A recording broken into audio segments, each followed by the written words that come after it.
किसान भाइयों, आज 21 जून 2022 है और इस समय शाम को 5:40 हो रहे हैं। ये हम हैं आज अपने एप्पल बेर के खेत में। ये जो हमारी एप्पल बेर आप लोग देख रहे हैं, यह 3 साल कंप्लीट कर चुकी है। मतलब इसकी जो 3 बार फसल है हम काट चुके हैं, चौथी बार इसकी शुरुआत है।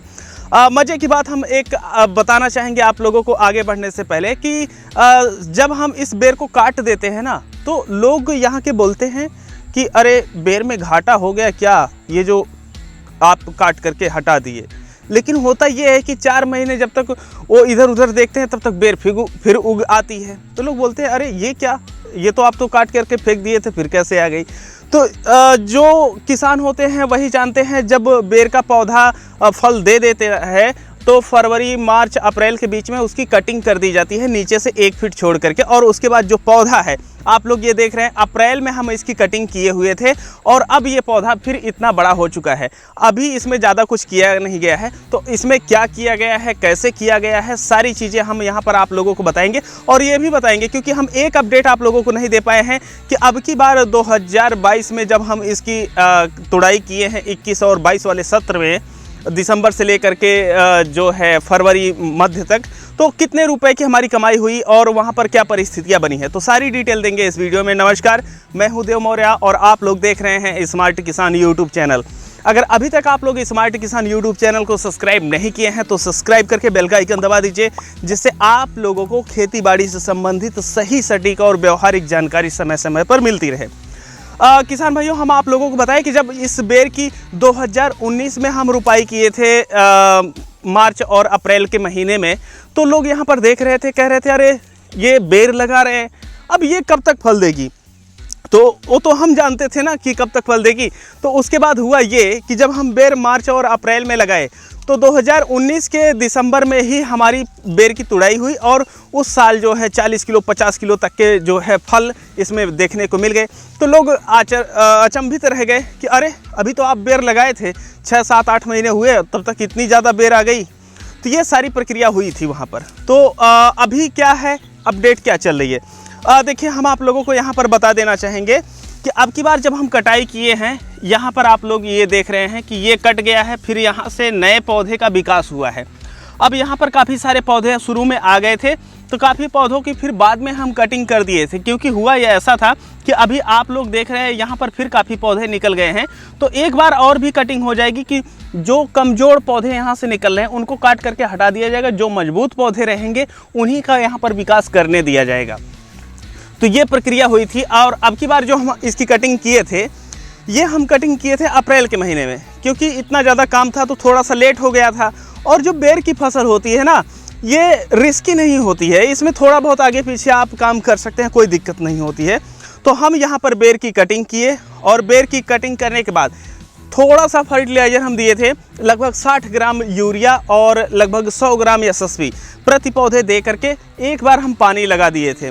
और उसके बाद 1 महीने के अंतराल पे एक बार हम फिर पानी लगाए थे। उसके बाद इधर आकर के जून में बारिश वगैरह शुरू हो गई, तो देखभाल में ये चीज़ें रही। अब आप लोग यहाँ पर देख रहे होंगे कि ये जो घास है यह सूखी नज़र आ रही है आपको।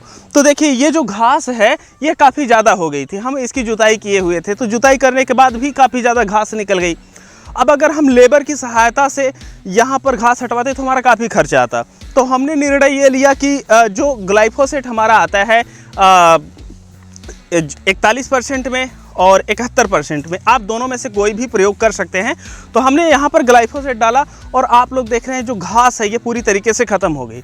अच्छा, ग्लाइफोसेट का जब आप लोग अपनी फसलों में इस्तेमाल करने जाते हैं तो ख़ास तौर पे ये बागवानी है, तब यहाँ पर ग्लाइफोसेट इस्तेमाल हुआ है। बागवानी के अलावा जो फसलें होती हैं, सब्जियों की खेती होती है, तो फसल में ग्लाइफोसेट का प्रयोग नहीं किया जाता, क्योंकि यहाँ पर जो हमारी बेर लगी हुई है यह 12 बाई 12 फीट पे लगी हुई है।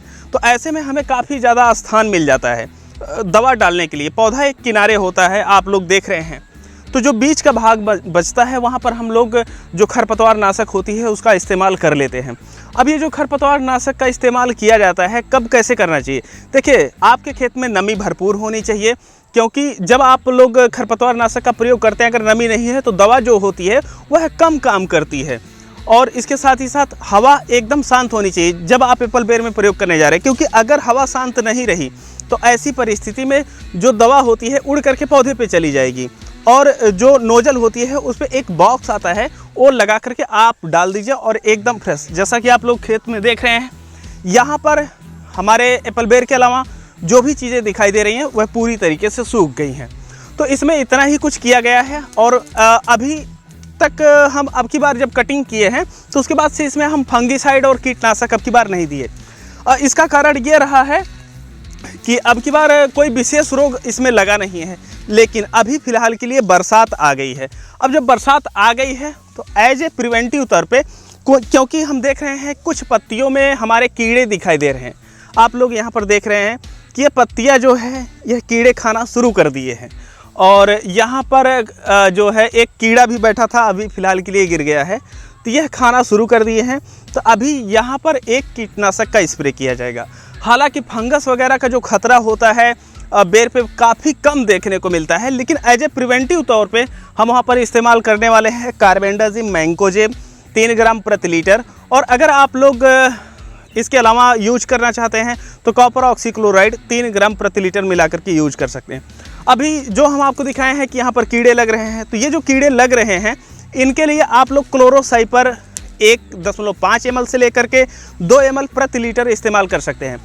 अगर कीड़े कम है, जैसा कि यहाँ पर कहीं कहीं पर दिखाई दे रहे हैं, कुछ कुछ पत्तियों को खा रहे हैं, तो यहाँ पर जो इस्तेमाल किया जाएगा 1.5 ml इस्तेमाल किया जाएगा। अगर यही जो है बहुत ज़्यादा खा रहे होते कीड़े तो 2 ml प्रति लीटर इस्तेमाल किया जाता।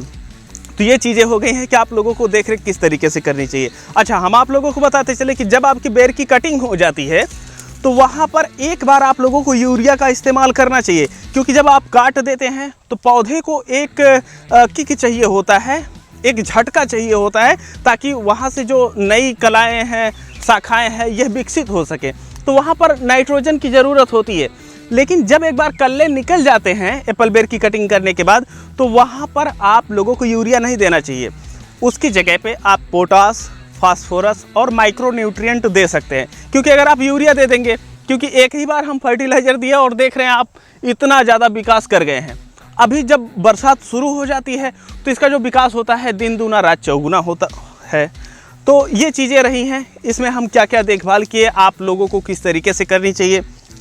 अब हम बात करते हैं कि अब की बार 2021 के दिसंबर में और 22 के जनवरी और मिड फरवरी तक इसकी जो हम तोड़ाई किए थे, इसमें हमारी कितनी कमाई हुई है। तो हम बता दें कि अब की बार हमारा कुछ ज़्यादा ही लक्ष्य था और वह लक्ष्य हम प्राप्त भी किए होते, लेकिन हमारे साथ एक समस्या हो गई थी।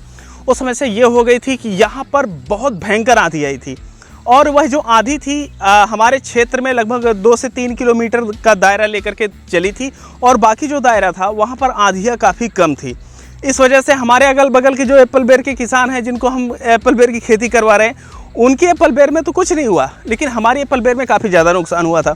जिसकी वजह से जो बेर थी, जब तुड़ाई चल रही थी, मुख्य तुड़ाई चल रही थी, काफ़ी सारी बेर रात्रि में गिर गई। सुबह आए तो दिल बड़ा दुखित हुआ देख करके कि जो बेर है अब एकदम हार्वेस्टिंग, अगर 1 हफ्ता 10 दिन का टाइम मिल गया होता तो हमारी सारी बेर निकल जाती। तो इस वजह से हमें काफ़ी ज़्यादा बेर गिर जाने की वजह से घाटा हुआ। ओवरऑल अगर हम बात करें तो जो हमारे पास 1 एकड़ बेर है उसमें लगभग 2.5 लाख रुपए निकाले हैं। अभी ये जो क्षेत्र है यहाँ पर 1 एकड़ से ज़्यादा है, तकरीबन 400 पौधे हम लगाए हुए हैं। तो यहाँ पर जो हम कमाई किए हुए हैं 3.25 लाख रुपए, मतलब 2,75,000 रुपये अब की बार हम इस बेर से निकाले हैं। अगर वही आधी नहीं आई होती तो 400 पौधों में तकरीबन 5 लाख रुपए तक की उम्मीद हमको थी। तो ये रहा कि इस बेर में अब की बार हम कितनी कमाई किए हुए हैं और आप लोगों को देख रेख कैसे करनी है और इसका जो अपडेट है यह क्या है। तो आप लोग ये सारी चीज़ें देख चुके हैं। हमारी हमेशा कोशिश रहती है कि जितने भी किसान हैं वह सभी किसान जो भी फसल लगाने जा रहे हैं पहली बार में ही सफलता पाएं, और हमारे साथ के किसानों के साथ होता भी यही है। अभी हम कुछ सीरीज शुरू करने वाले हैं, किसानों से मिलेंगे और आप लोगों को बताएंगे कि जो किसान भाई हैं वह किस तरीके से जुड़ करके और सफलता हासिल कर रहे हैं। और जो बेर की खेती होती है ये बड़ी आसान खेती होती है। इसमें ज़्यादा से ज़्यादा जब फ्लावरिंग आनी शुरू होती है और जब तक तुड़ाई नहीं हो जाती है तब तक मेहनत रहती है, अन्यथा आप लोगों को ज़्यादा देख रेख नहीं करनी होती है। कभी कभी पानी लगाना होता है, लगभग महीने 1.5 महीने या 2 महीने में खाद देनी होती है, बस इतना ही। हाँ, जब पहला साल होता है तो थोड़ी सी केयर आप लोगों को ज़्यादा करनी पड़ती है। तो ये सारी डिटेल हम दे दिए हैं अपने एप्पल बेर से संबंधित, और इस वीडियो को हम यहीं समाप्त करते हैं। अच्छा, एक वीडियो हम आप लोगों के लिए एप्पल बेर से संबंधित और लेकर के आने वाले हैं, और वो जो वीडियो होने वाली है वो होने वाली है कि अगर हम एप्पल बेर के पौधे की कटाई ना करें तो क्या होगा। तो वो वीडियो का लिंक हम जैसे ही आ जाती है इस वीडियो के नीचे दे देंगे, आप लोग जा करके उसको देख सकते हैं। बाकी हम मिलते हैं आप लोगों से एक नए वीडियो में, तब तक के लिए चलते हैं। जय जवान, जय किसान, जय विज्ञान।